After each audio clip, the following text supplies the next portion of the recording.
Bienvenue dans un nouveau tuto qui est la suite en fait du tuto précédent que j'avais fait. Donc c'est la suite de mon tuto ABC1 que j'ai fait en cours donc là on va voir comment faire un pêle-mêle. Donc pour commencer, on va faire fichier, nouveau, sans titre et donc on va mettre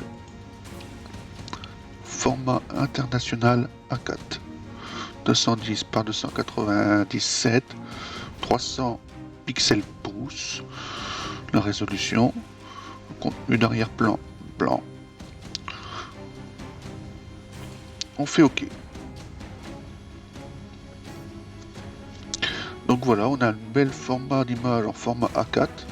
Seulement moi, je ne veux pas le travailler dans ce sens-là. Je veux le travailler à 90 degrés. Donc du coup, on va aller dans Images, rotation de l'image, 90 horaires. On peut faire anti-horaire, ça revient au même, hein, mais c'est une feuille blanche. Voilà, 90 degrés horaire. Donc ensuite, on va ouvrir une photo. Donc j'en prends une au hasard, mettons celle-là. Voilà. Je fais OK.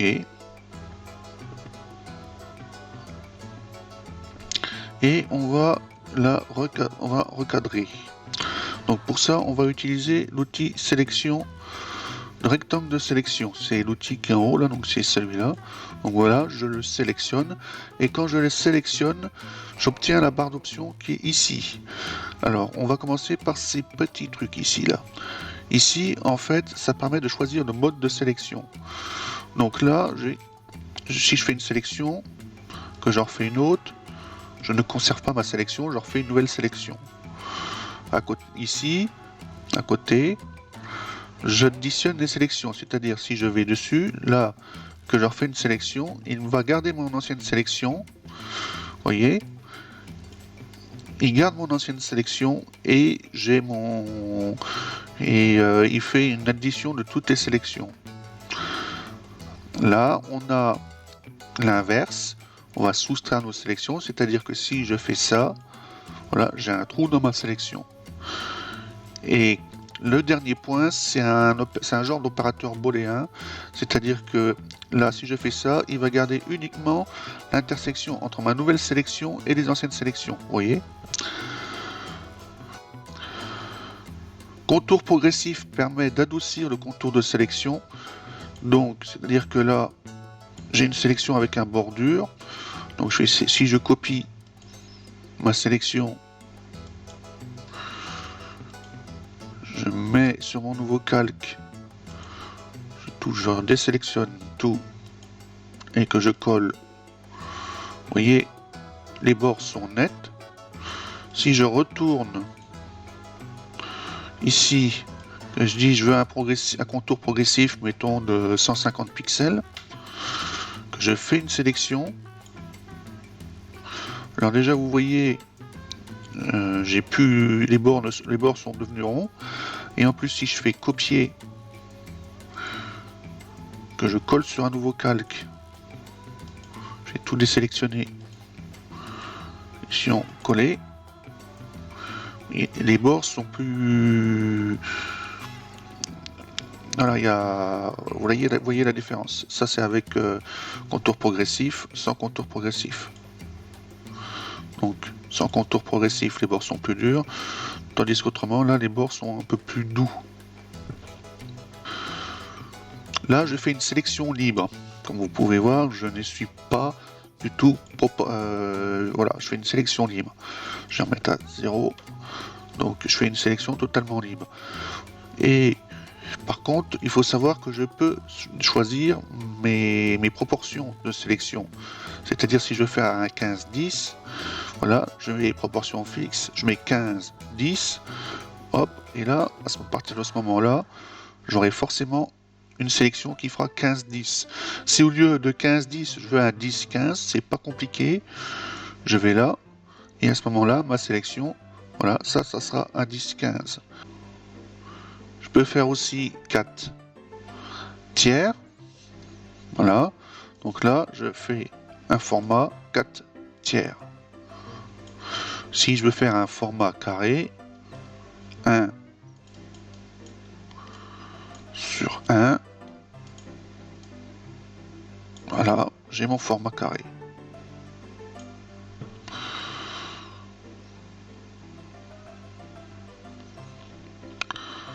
Et il y a enfin taille fixe, où là, quelle que soit la sélection, vous ferez une sélection de, donc dans ce cas-là, 64 pixels. Si je veux faire 640 pixels, voilà, je fais une sélection, et à ce moment-là, quoi que je prenne, là, ça fera 640 pixels. Personnellement, je vois pas, voilà. Donc, je vais faire une sélection de 1 sur 1, avec un contour progressif, de 130 pixels, mettons.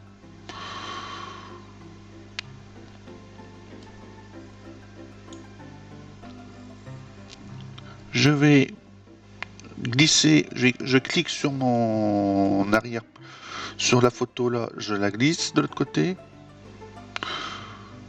Je prends ça. Je clique sur ma photo et je la glisse là. Alors, comme vous pouvez voir, bon, une fois que j'ai fait ça, je peux fermer ma photo. Comme vous pouvez voir, ma photo est un peu grande par rapport à ce que je veux faire. Donc, pour ça, on va l'améliorer, on va réduire la taille. Donc, on va faire édition, transformation manuelle. Ou CTRL-T pour ceux qui préfèrent les raccourcis. Donc, histoire de garder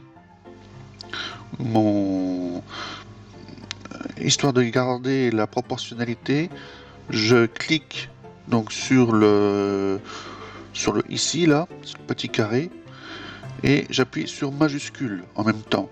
Autrement, vous voyez, je perds mon... Je vais déformer mon image. Si je ne veux pas déformer mon image, pour la conserver, j'appuie sur majuscule. J'appuie sur majuscule. Voilà.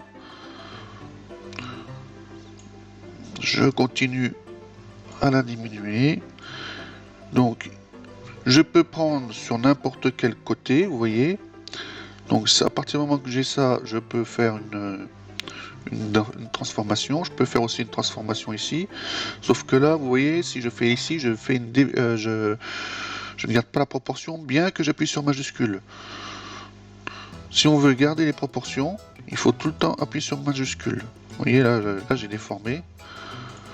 Donc toujours appuyer sur majuscule et toujours prendre sur le côté. Donc, majuscule. On peut faire une rotation de l'image. Donc il suffit. Là, ici, là, j'ai ça c'est ce qui permet d'agrandir. Et si je m'éloigne un petit peu, vous voyez, le curseur se transforme en rond avec en deux quarts de cercle. Et ça me permet de faire une rotation, sachant que la rotation se fait par rapport au petit point là qu'on devine, et que si je déplace mon petit point, eh bien je déplace mon centre de rotation. Donc je peux le mettre là, voilà.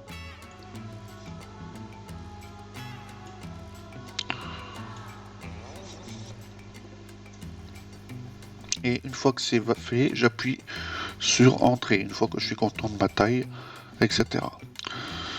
Donc j'appuie sur entrée. Donc ensuite, on va faire une ombre portée à cette photo-là, histoire de donner un peu de relief et qu'on a l'impression que ça soit un peu dessus. Donc pour faire une ombre portée, on va dans calque, style de calque.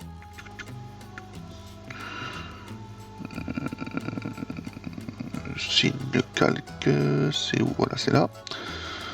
Et on va sur ombre portée.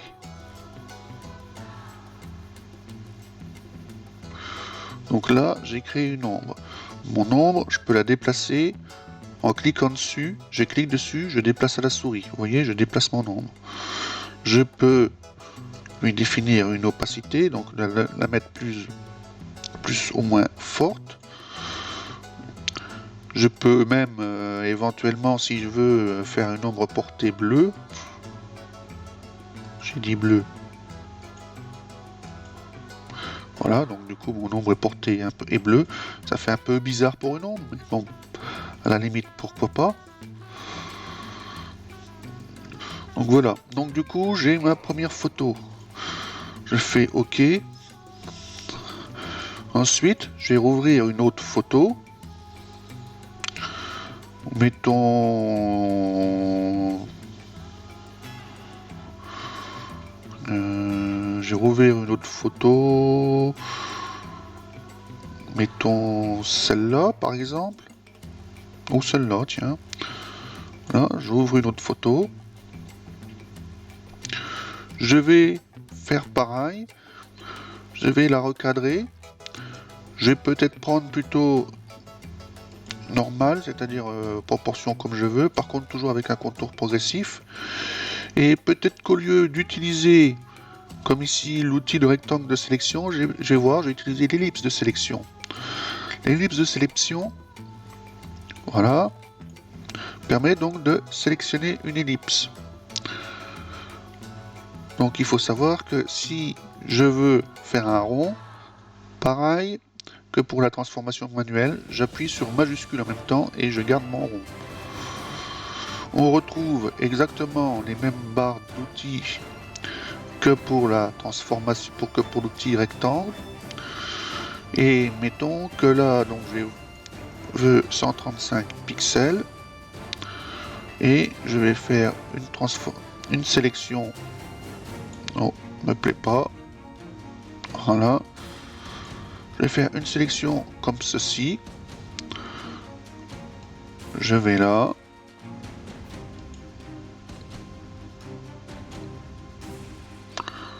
Et voilà, je peux fermer celui-là.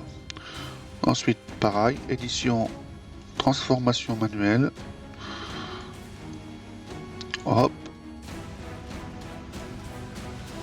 Je suis bon, je valide. Alors, je peux valider, comme j'ai dit, soit en appuyant sur Entrée.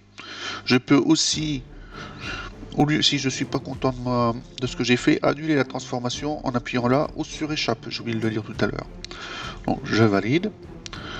Et là, en fait, ce qu'on va faire, c'est qu'on va copier l'effet. Donc, je vais sur Effet, sur le calque 1. Je clique à cet endroit-là. Je fais copier le style de calque. Je vais sur calque 2. Je clique à cet endroit-là aussi. Coller le style de calque. Et en fait, j'ai copié mon effet. Donc ensuite, le truc, c'est de faire de mettre plusieurs photos, l'une à côté de l'autre, histoire d'arriver à faire quelque chose d'assez joli qui se mélange.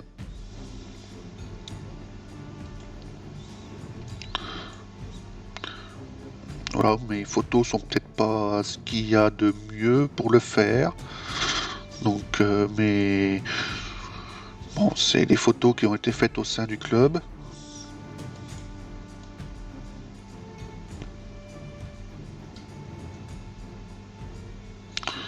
C'est des photos qui ont été faites au sein du club, donc voilà.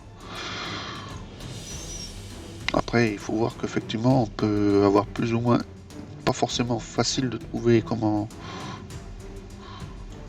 Voilà.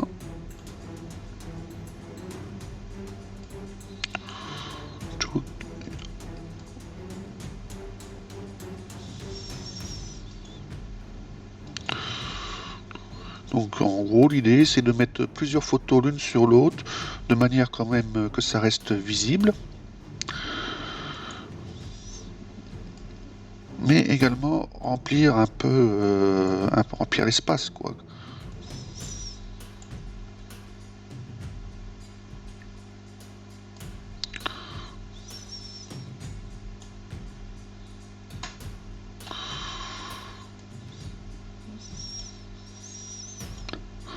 Afin de remplir l'espace. Voilà, donc on peut faire ça autant de fois qu'on veut, hein. On en rajoute, on va rajouter, on va rajouter. Je vais pas m'étaler plus que ça là-dessus.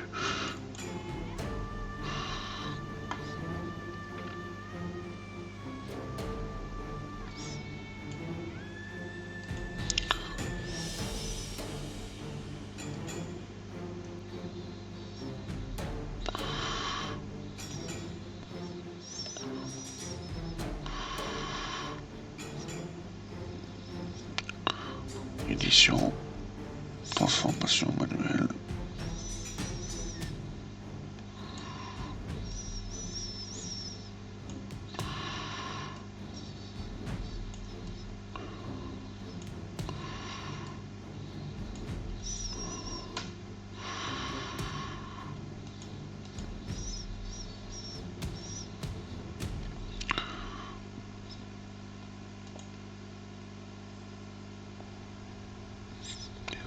Donc on continue comme ça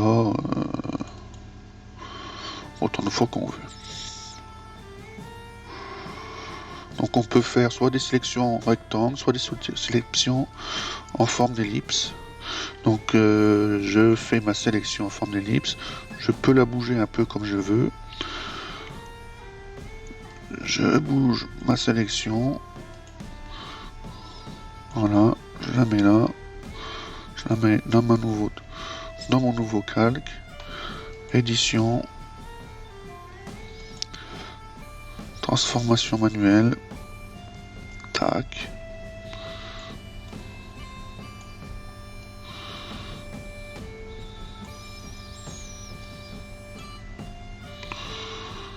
Et le tout, c'est de faire en sorte que ça fasse joli.